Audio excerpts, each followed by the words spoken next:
afternoon. Good afternoon, everybody. Good afternoon. All right, let's show some enthusiasm. I recognize that it is, are we the last panel conversation of the day? All right. Which just means we get to go as long as we want. Yeah. So welcome. I'm super excited for this conversation in particular because for me, advocacy is something that is incredibly important for each and every single one of us to be engaged in. So we are advocating for diversity, equity, and inclusion in chaotic times. We have an expert panel that is going to be sharing with you what that ultimately means. We're going to get into how we might define equity. We're going to get into a little bit of advocacy and how we might, in terms of how we might define advocacy, what that looks like. And we are also going to have an opportunity to engage in conversation with you. Because I think clearly it is important that we hear from you about what you need, particularly as we think about the chaotic times that we are in. We've got the big, beautiful bill that passed, which in my mind isn't so beautiful for some, particularly as we think about cuts to Medicaid, and we think about cuts to SNAP, and we think about the whole host of issues and the families that will be impacted by these cuts. And we know that families, as we are here talking about early care and education, we know that families are also impacted by Medicaid, are also impacted by SNAP. So we've got to think about the whole family, and these things are things that we should be advocating on as well. And we also need to think about what it means to build back systems anew, because quite frankly, even the systems that we currently have were not working for all children and families. So with that, we are going to get into it, but can I maybe ask a quick couple of questions of the audience? How many here are child care providers? If you could stand, if you're a child care provider. Or raise your hand. If you are able to stand, please stand. Okay. How many work in direct advocacy or would consider themselves advocates? Please stand if you are able to, or raise your hand. Okay, you know what? Everybody actually should be standing on this question, but that's okay. Give me a sense of who else is in the room. Organizers. Organizers, community organizers? Child welfare professionals. Child welfare professionals. Anybody else? Educators. Educators. Anybody else? Parents. Education. Parents. Okay. Others? DEI. Say that again? DEI. B.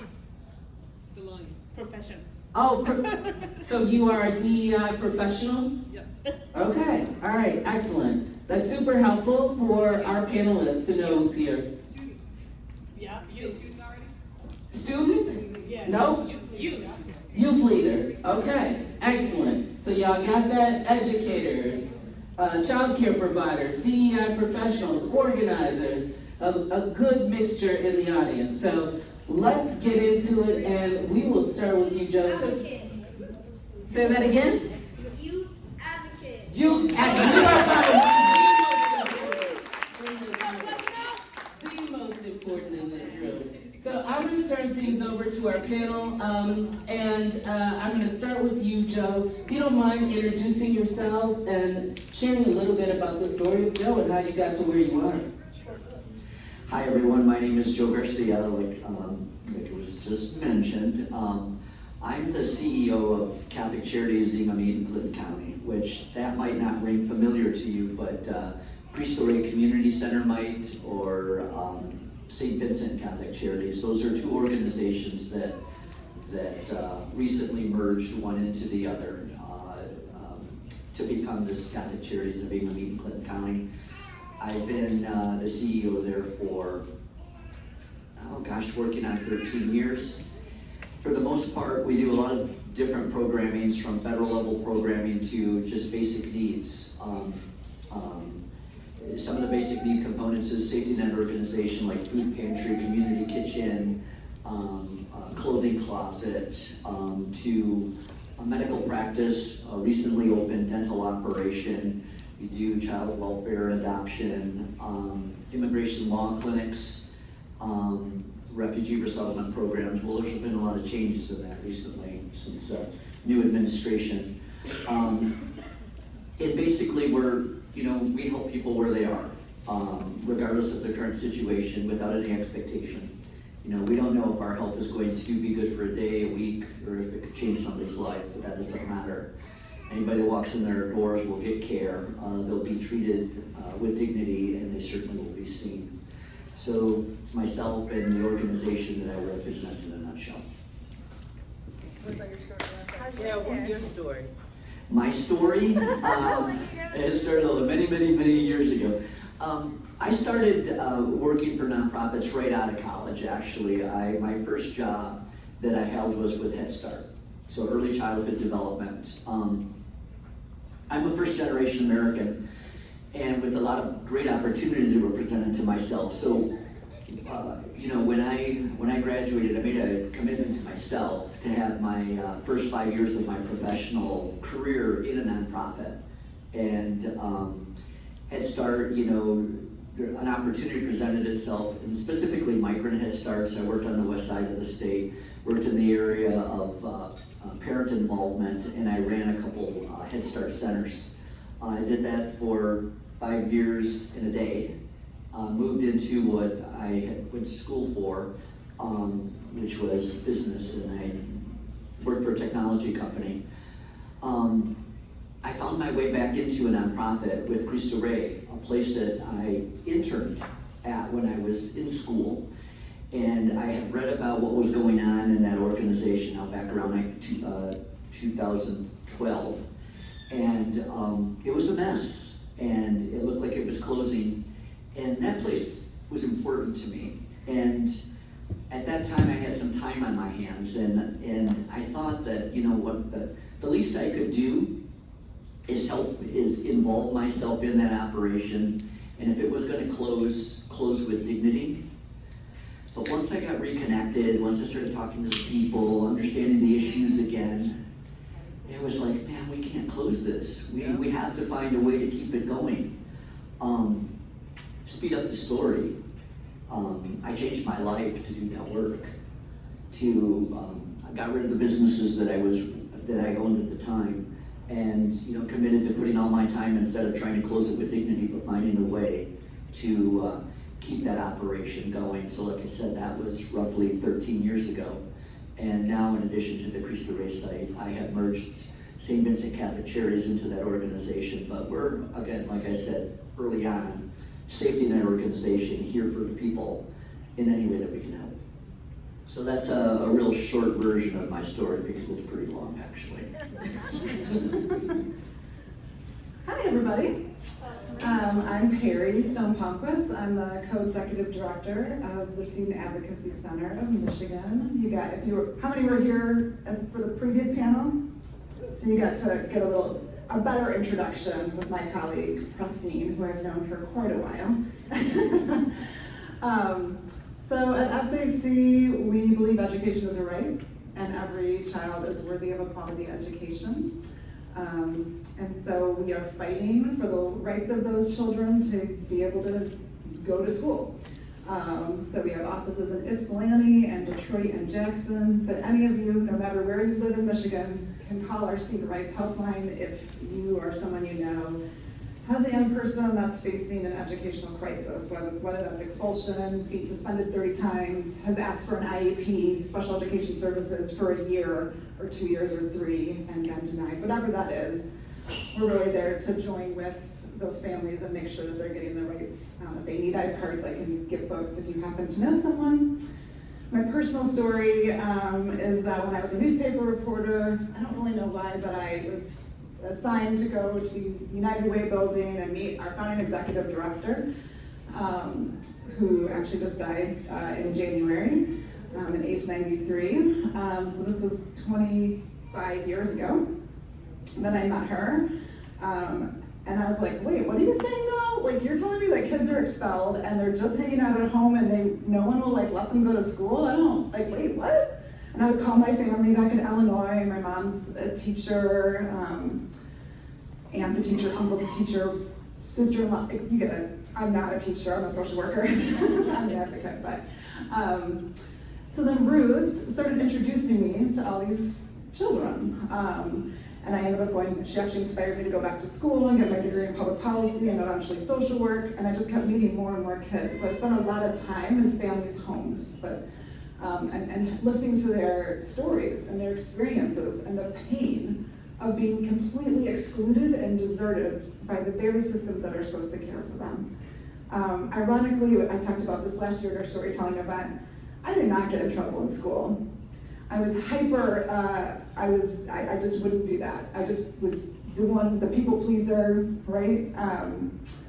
But here I am, working alongside, so that's my personal story. And I realized over time, I connected so many of the people that were getting in trouble in school had deep loss in their life. For me, my mother died when I was a baby, lost really many important people in my life. And so it was that connection, behaviors, communication, and our young people deserve support when they're struggling the most. I'm not really sure I can follow that, Perry. Hi all, my name is Beth Berkland. I'm the Director of Policy and Strategy at the Michigan Transformation Collective. We are based in Kalamazoo County, but we do systems change work across the state, both hyper-locally in Kalamazoo County and also in facilitating like statewide work groups dedicated to policy change and things that we know that we've identified in Kalamazoo County, where it's like, oh man, that's not actually a thing we can solve here. So we're gonna bring some people together to start talking about what we need to do across the state to make that change happen.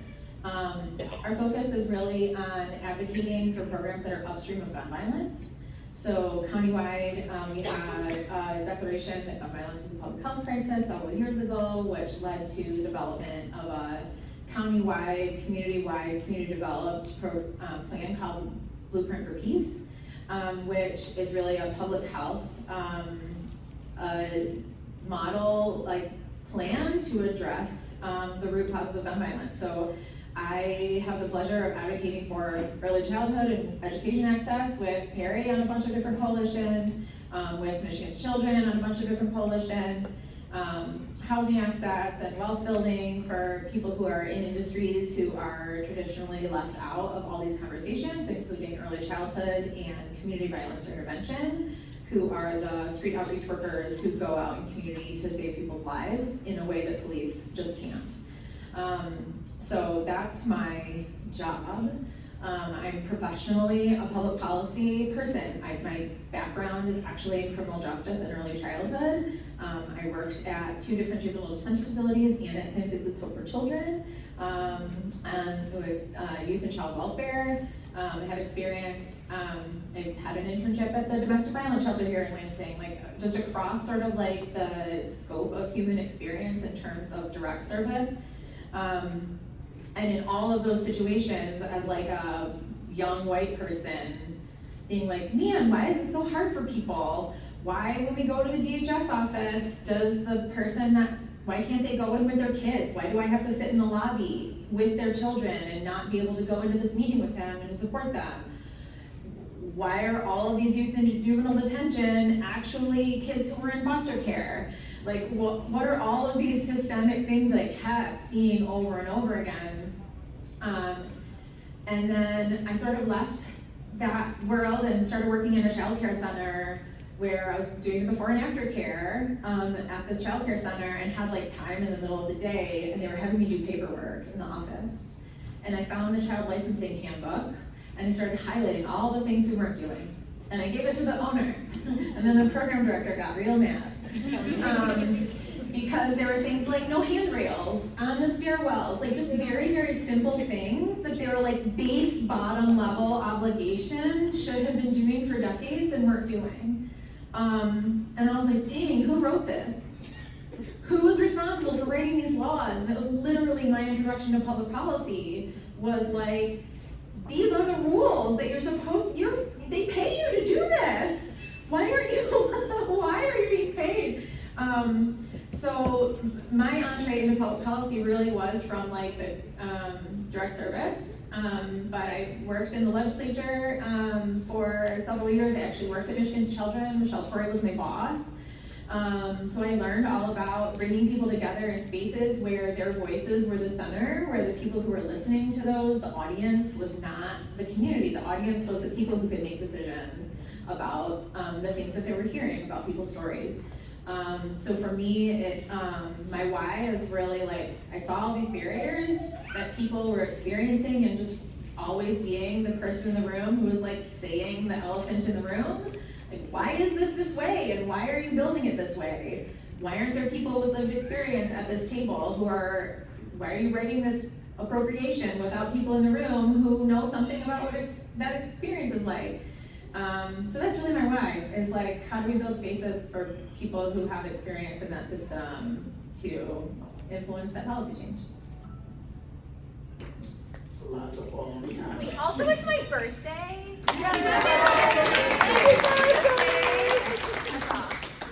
Definitely.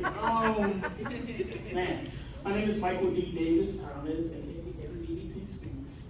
But man, I'm a multi-tool in this work. I'm the CEO and founder of DDT Speaks System Change Consulting. I host 2 podcasts, which I founded, Resilient Voices and Beyond podcast and Resilient Faith, offering space for healing and conversation and education within this space, and so forth. I've been advocating since 15 in congregate care, and I say professionally because I was getting paid, whether in gift cards, and so forth. So I've been doing this work since 15. It definitely changed from gift cards, and so forth. But I started out at 18 working in congregate care, doing youth care work, and on the foster care and juvenile justice side, I spent time being an educator in early childhood education, being a paraprofessional, and a teacher assistant. I've also done peer support in the mental health realm, in the foster care realm, and criminal justice and juvenile justice space. So, I've been all over this space. I've tried to elevate, when I was a youth adult now,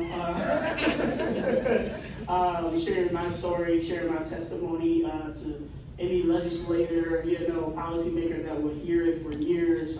Now I'm on the other side of it, where I'm supporting and coaching the next generation of advocates and making sure that they have the tools and they're not being tokenized, but being heard and being valued in this work. MDT Speaks is a plethora of consulting. I do consulting from DEI to human trafficking and sex trafficking to nonprofit to even branding and development for young advocates want to, do content creating or, just be, advocating their own way. But also it encompasses so much more in between. It's just trying to figure out what do I name all that in one, and I just came up with consulting. My why to this is I seen too much. Even outside of my own experience, that was horrific. I still hear the same stories. Recently transitioned from being in a facility, working on the education side and doing juvenile justice corrections, where I encountered foster youth, those who were dual wards within the system, and their stories were exactly the same as mine, and I know that, while I'm here, I just can't sit and just, be idle with that. So, I show up, I be present, and, I speak to those who, unfortunately, didn't make it out likely, didn't survive, but also uplift the voice so those who aren't just yet ready, they can see representation. Thank you for that. I think like it's important to understand people's why in coming into spaces like this, because it kind of humanizes. We all can read a bio and see, what jobs you've had, but we don't have a clear line of sight as to why you do what you do. So as I think about the point of this session, and I also want to get to what you hope to gain out of this conversation, but I'm curious, what does equity mean to you? Because I feel like the title of this, like advocacy work is advocacy work. So what makes advocacy work so different when we think about diversity, equity, and inclusion? And so I think you kind of also have to start with, what's equity? What does that mean? So does anybody want to tackle that? Go ahead. I will start from the lens of being someone with lived experience in this space. Equity to me means, not just being invited to the table. We talked about this in the other panel that I was just moderating. Not just being invited to this space, but being empowered in this space.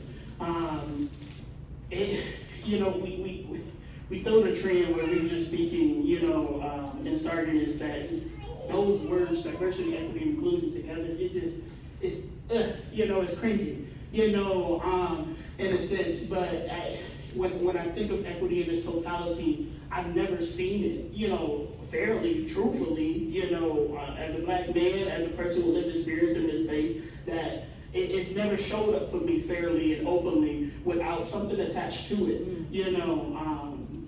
I'm just,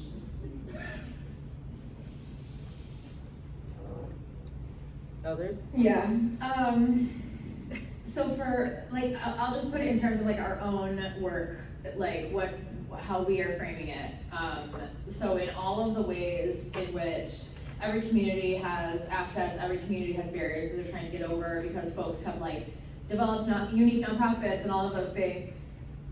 What we are trying to get at in Kalamazoo County and for our neighbors and with our neighbors is, this idea of targeted universalism that Johnny Powell has coined, that is what does any individual person see as their ideal living situation?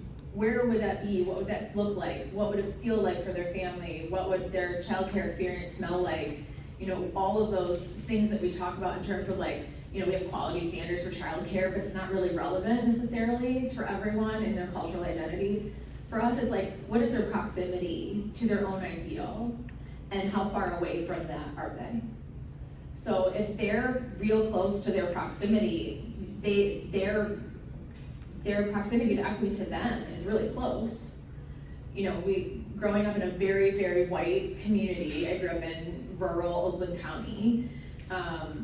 Our idea about being advocates, my idea about working in the criminal justice system when I first came out was very, very white savior. I'm gonna go and I'm gonna be the only person who's ever cared about them. And that was a long time ago. And the version of that still exists in the advocacy spaces a lot. Of we're gonna make sure that people, talking about inclusion, that spaces that for us it's how do we find the resources so that folks who are farthest from that proximity are the people who get to create that space?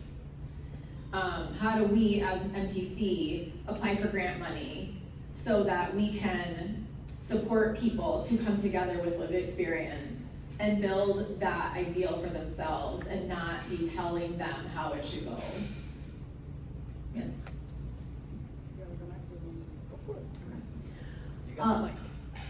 Okay.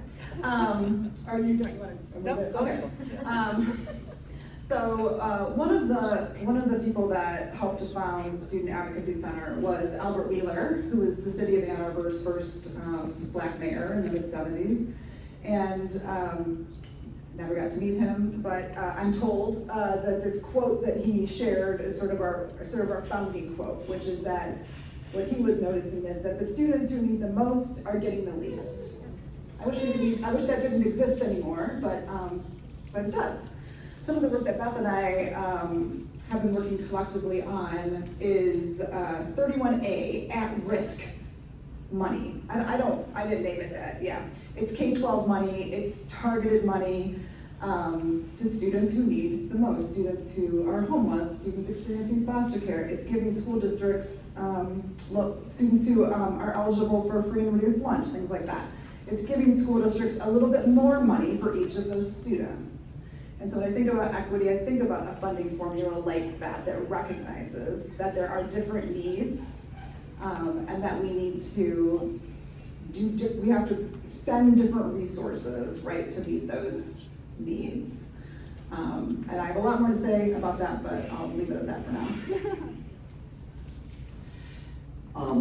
I'm just gonna answer that question this way. Equity is understanding that the starting line is different for different people. Okay? We don't all start at the same line. And equity is about closing that gap, finding a way to make that starting line very similar. So that's what equity is to me. Thank you. I really appreciate all of your responses to that question. So I want to think about, as we think about that as kind of the foundation, right? Understanding what equity is. And I'm just thinking about what Danielle said earlier today as we're talking about organizing, and for those that were here for Danielle Atkins' kind of keynote address, organizing. And the fact of the matter is that she indicated that, why should we spend time with those who don't necessarily agree, and instead kind of doubling down on those that we might be able to convince, right? And so I think that's an important concept when we talk about advocacy in this current day and age. So I'm just curious, for those of you who are doing engagement with policymakers day in, day out, why do you spend time with those who might not necessarily be in agreement? Why? Why do you do that? Go ahead. And not everybody has to answer, so I was looking at you, Beth, because you look like you were ready. Who's ready? I'm always ready. Go for it. So I think that this question stemmed from something basically like, we are all supposed to be nonpartisan in our politics, right? In our advocacy. But when you're advocating for literally anything about the human existence, other than businesses, it's gonna be political. Breathing air is political.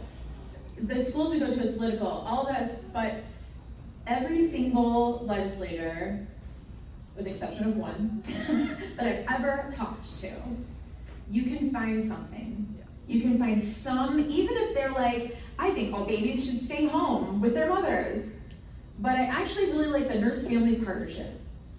Great, let's talk about nurse-family partnership, right? What is the one tiny thing that you can learn? But you can't learn that just by coming to an advocacy day, right? You have to, if they're your legislators, you have to figure out, who are your buddies across the street who might know about this person who's the chair of this committee that you really need to talk to, and what can you find out from your friends in that area who have relationships?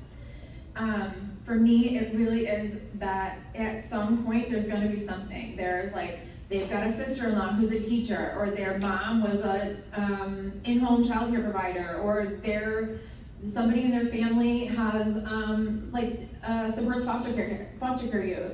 There's always going to be something, because they're not robots. They do have some amount of, sometimes heart somewhere, but they've got some sort of proximity to a story that you can pull on.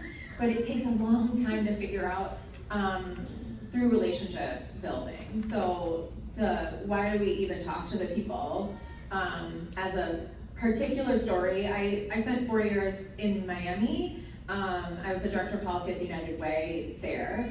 And in a complete crazy experience, the Speaker of the House in Florida decided that one year that expanding postpartum Medicaid was gonna be something that he was interested in. And we like heard it in a speech, and a bunch of us just like literally the next day got on a Zoom call that was like, all right, how do we do this? How do we get him everything he needs to get himself a win? Because Florida did not expand Medicaid during the ACA. This was an opportunity to get women and give parenting people a full year of Medicaid instead of 60 days after they had a baby. But he was a very conservative Republican for whom somebody had just, for the first time, gotten through to him about the disparity in birth rates for Black women and babies. Like it was just, he was like quoting data in a speech, but he had never heard it before. Someone got to him and gave him that data. Someone who was the right messenger got to him with that data. So there's always a way. There's always something. It's just not always going to be your primary issue.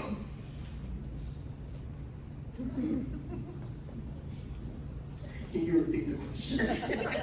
Why talk to people who aren't on your side? Oh, yeah, man.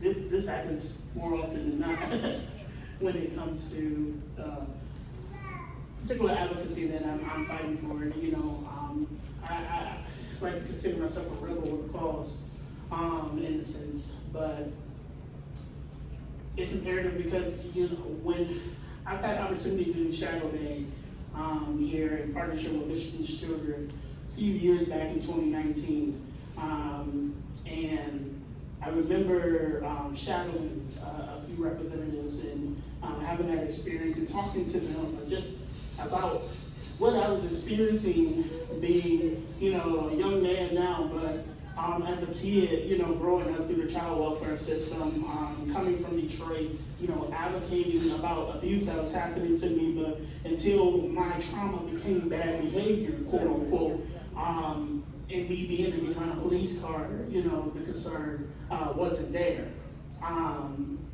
You know, and explaining that, and I remember a representative saying to me, and maybe some young advocates in the room may, you know, be able to relate to this if they've spoken to a representative. We don't usually have a lot of time to hear real stories, you know, and us as advocates, we see the news articles, we hear all